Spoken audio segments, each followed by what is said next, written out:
முருகன் கோயில்களும் படிகளின் எண்ணிக்கையும்.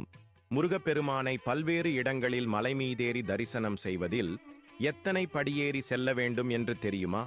குன்றிருக்கும் இடமெல்லாம் குமரன் இருப்பான் என்பது எல்லோரும் அறிந்ததே.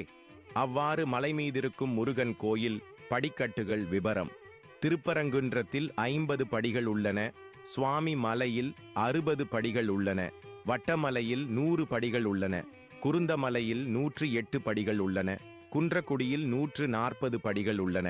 திண்டல் மலையில் 150 படிகள் உள்ளன. பச்சைமலையில் 180 படிகள் உள்ளன. பொன்மலையில் 200 படிகள் உள்ளன. விராலிமலையில் 207 படிகள் உள்ளன. கதித்தமலையில் 336 படிகள் உள்ளன. பதிமலையில் 350 படிகள் உள்ளன. திருத்தணி மலையில் 365 படிகள் உள்ளன. சிவன்மலையில் 496 படிகள் உள்ளன. அனுவாவியில் 500 படிகள்